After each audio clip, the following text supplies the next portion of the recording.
Boa tarde, pessoal, tudo bem? Meu nome é Bárbara Ximenes, eu sou médica dermatologista e hoje vamos conversar um pouquinho sobre alguns procedimentos que são comuns na atenção básica, né? Alguns procedimentos de dermatologia que podem surgir na atenção básica, que é exérese de nevos, de cistos e lipomas e a cantoplastia, que é a cirurgia para onicocriptose, né? Que é a unha encravada. Então, para começar, eu quis fazer uma abordagem geral dos tratamentos dos tumores benignos da pele. Os tumores benignos da pele, falando de maneira geral, costumam ser assintomáticos e, por se tratarem de lesões benignas, geralmente a indicação da remoção vai ser ou porque eles estão em locais de trauma, em áreas de trauma que ficam machucando a lesão, ou porque eles podem levar a algum dano funcional ou porque tem risco de transformação maligna, né? Geralmente, quando a gente pensa em algum nevo típico, principalmente que a gente está falando disso, e porque às vezes o paciente pode se incomodar do ponto de vista estético. E aí, considerando que essas lesões são benignas, quando a gente vai escolher a forma de tratar, a gente tem que levar em consideração o resultado estético da cicatriz, a gente tem que explicar para o paciente que muitas vezes ele vai trocar a lesão por uma cicatriz, então isso tem que ficar bem claro de o que é mais vantajoso. E a gente tem que levar em consideração que é uma lesão benigna, então que não necessariamente ela tem que ser tratada. Isso tem que ser muito bem discutido com o paciente. Por quê? Para a gente conseguir ficar alinhado em relação às expectativas que o paciente cria em relação a esses procedimentos. Então, às vezes, o paciente que tem expectativa de não ter nenhuma cicatriz, ele pode ficar frustrado com o resultado estético, né? Outra coisa que sempre tem que ser informado ao paciente é em relação ao tempo de recuperação, a morbidade, né, o pós-operatório, a como é feita a troca de curativo, se ele vai ter alguma limitação depois da cirurgia, justamente porque, como são lesões benignas, a conduta vai ser eletiva, então dá tempo do paciente se programar e se organizar para isso. E sempre lembrar que tudo que a gente tira da pele deve ser encaminhado para exame anatomopatológico. Então, quando você vê uma lesão, por mais que você tenha certeza absoluta de que é uma lesão benigna, esse material deve ser encaminhado para exame anatomopatológico, para documentar aquilo que você viu, né? Aquilo que você diagnosticou. Porque pode acontecer também, vamos supor, vê um nevo lá que você tem certeza que é benigno. Tira a lesão.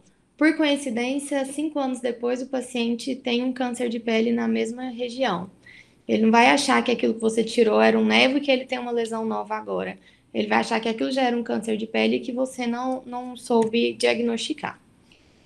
Então, em relação aos nevos melanocíticos, geralmente eles surgem até os 40, 50 anos de idade. Quando as lesões surgem depois dos 40 anos, já existe um risco maior, a gente tem que prestar mais atenção na hipótese de melanoma. E eles são formados por ninhos de melanócitos na epiderme, né? Então, os melanócitos são as células que produzem pigmento e eles formam ninhos aglomerados que formam os nevos que a gente vê clinicamente como manchinhas amarronzadas e às vezes a gente vê lesões elevadas na pele. E geralmente as características de benignidade quando essa lesão é simétrica, homogênea, tem essa cor acastanhada ou enegrecida e ela é plana ou levemente elevada. De forma geral, características de malignidade. Quando essa lesão apresenta assimetria, crescimento irregular, quando ela é multicolorida, quando ela ulcera, sangra ou quando ela é muito grande, maior que 6 milímetros. E aí, quando a gente está pensando em uma lesão suspeita, a biópsia tem que ser excisional com 2 milímetros de margens. Pensando em melanoma, isso muda o prognóstico. Então, lesão suspeita, a gente não pode tratar só do ponto de vista estético, a gente tem que fazer o fuso, deixando esses 2 milímetros de margens. Mas a gente não vai falar de melanoma nem de lesões suspeitas aqui, a gente vai falar de lesões benignas que a gente tem certeza que são nevos. Então, como que a gente vai tratar do ponto de vista estético ou funcional? Existem duas opções. A exérese é quando ela é feita a remoção total da lesão, né? Com anestesia infiltrativa local. E aí a gente vem com lâmina de bisturi, ou dependendo do tamanho da lesão, a gente pode usar um punch de 4 milímetros, 6 milímetros. E a gente chega até o tecido subcutâneo, a gente vai ver lá a gordurinha, retira a lesão, coloca no formal para mandar para o anátomo patológico e faz uma sutura direta, geralmente ponto simples, porque vai ser uma lesão pequena. Para os nevos intradérmicos, que são esses nevos que formam um relevo na pele, né, que se sobrepõem, existe a opção da gente fazer a remoção tangencial, que é o que a gente chama de shaving. Então, da mesma forma, a gente faz a anestesia infiltrativa local, vem com uma tesourinha ou com uma lâmina de bisturi e vai cortando a partir das margens até chegar no centro, mantendo o mesmo plano paralelo à pele. Então, a gente não se aprofunda. Isso garante um resultado estético um pouco mais satisfatório, por não gerar aquela cicatriz, né? A gente não chega na derme, então não vai gerar cicatriz, mas existe um risco maior de recidiva. E quando a gente faz isso, se a lesão recidivar, a gente tem que informar para o patologista de que é uma lesão recidivada, porque isso pode se confundir com melanoma.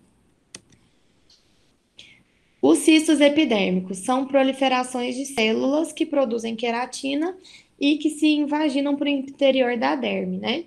E aí, como eles têm origem na epiderme, geralmente ele vai ter um orifício central que sai para fora da pele. E ele é envolto por uma cápsula. E esses cistos, eles podem inflamar e infeccionar, como o exemplo que eu coloquei aqui para vocês. Então, aqui a gente vê o orifício central de uma lesão fibroelástica, mas que está inflamada. E aí, quando essas lesões estão inflamadas ou infeccionadas, não é o melhor momento para a gente tratar, para a gente fazer exérese. Então, primeiro a gente vai fazer antibiótico terapia, usar anti-inflamatório, para diminuir aquele processo inflamatório, para a nossa cirurgia ficar mais limpa. E aí, na hora de fazer a remoção, quais são os cuidados que a gente deve ter para tirar um cisto? Primeiro, a anestesia tem que ser infiltrativa, né? Anestesia local. Mas a gente tem que ter cuidado para não injetar dentro do cisto e aumentar o volume do cisto e fazer com que a cápsula se rompa, né, para dentro da pele, gerando um processo inflamatório. Então, a gente vai infiltrar superficialmente ao redor do cisto, evitando entrar dentro da lesão.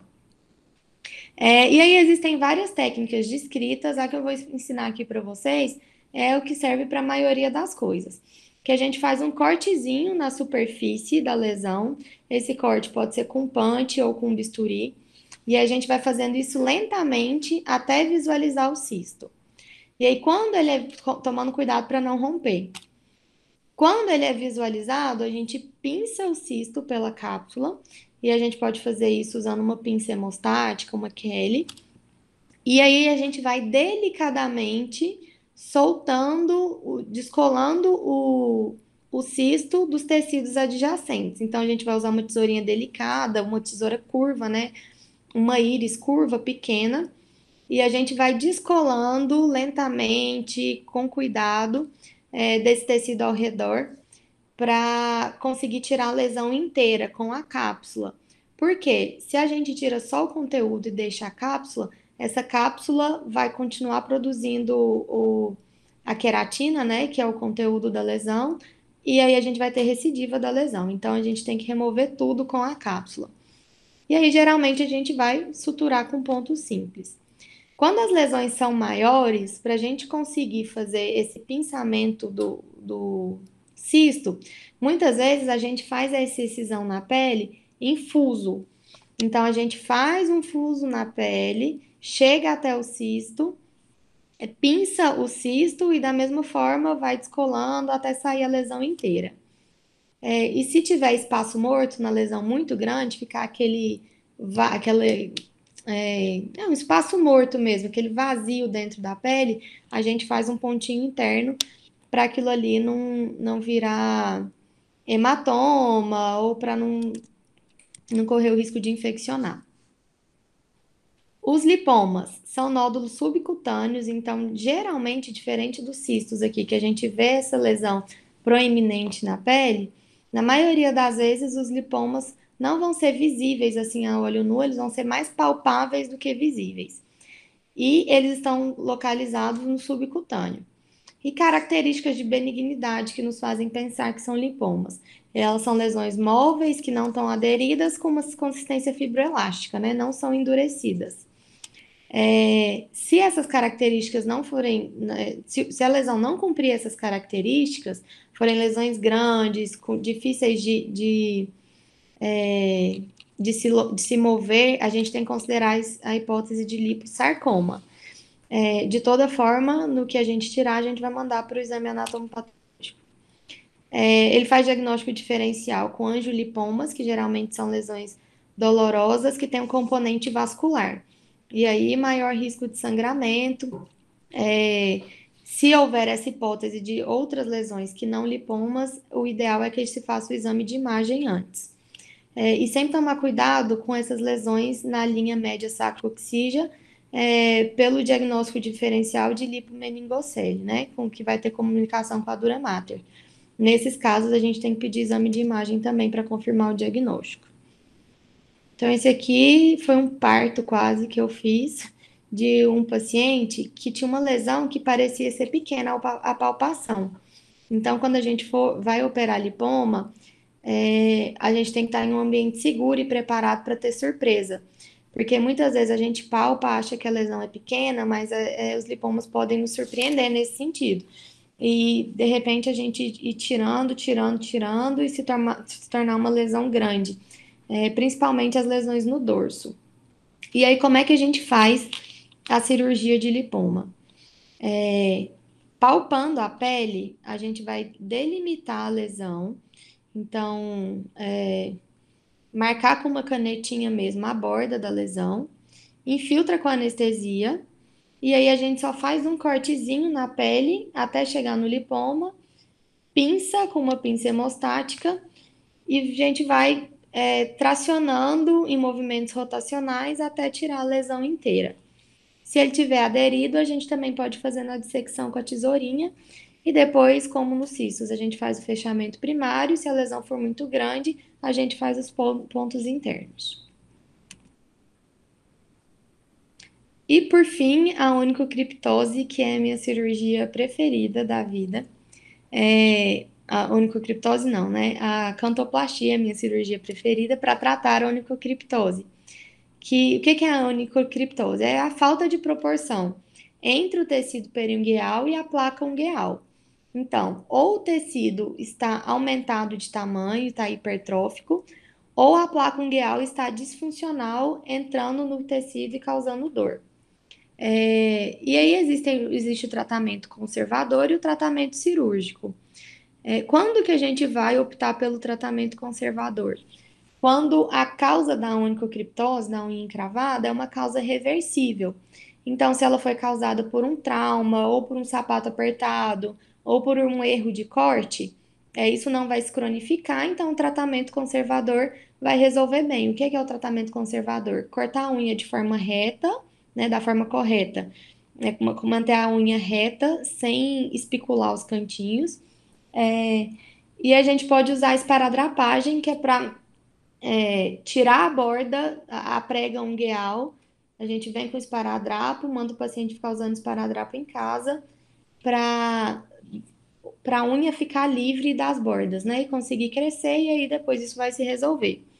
Mas quando essa causa não é reversível, essa unha vai ficar inflamando, causando dor ao paciente, e às vezes ele vai formar tecido de granulação pelo trauma constante. Então, nesses casos, o tratamento tem que ser cirúrgico, só os cuidados em casa não vão resolver.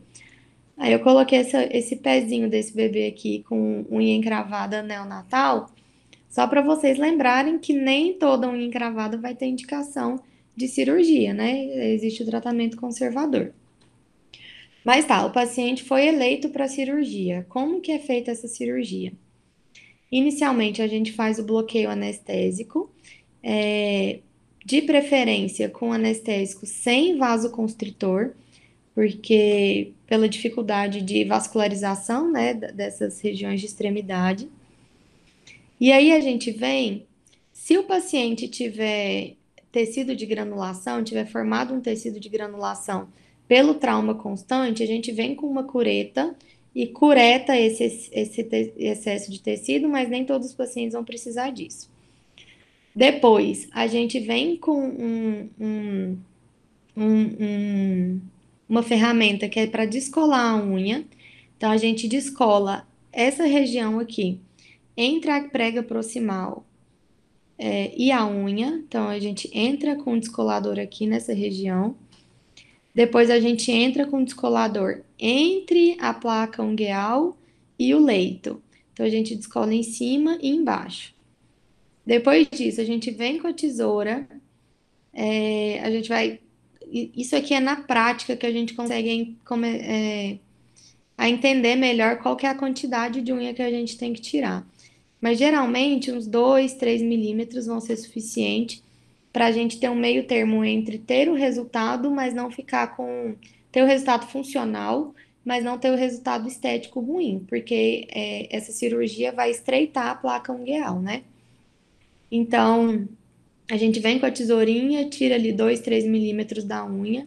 A gente se aprofunda aqui com a tesoura, tem que fazer essa angulação para chegar até a matriz, cortar até a matriz. Depois a gente vem com uma pinça e tira esse cantinho que foi cortado. E aí depois a gente vem com um algodãozinho embebido em fenol a 88%. E o fenol a gente vai aplicar lá na matriz da unha. Então, aqui onde a gente tirou, a gente entra com algodão com fenol. E o fenol serve para fazer necrose por coagulação na matriz. Então, a matriz é a fábrica da unha, né? Então, essa região que a gente trata não vai nascer de novo. A unha não vai nascer de novo nesse cantinho aqui. E geralmente esse tratamento vai ser, assim, ter um resultado bom, o risco de recidiva é pequeno e os pacientes saem satisfeitos com o resultado. Lembrar que o fenol tem propriedade analgésica e antimicrobiana, então a gente não precisa passar antibiótico para todo mundo que opera a unha, isso é um erro que a gente vê na prática, mas não precisa. E o fenol faz com que faz com que a unha, a pele produza uma secreção. E muitas vezes essa secreção é confundida com infecção. Então, com a experiência também a gente começa a ver essa diferença, mas só para tomar cuidado para não confundir essa secreção com infecção e ficar. Ah,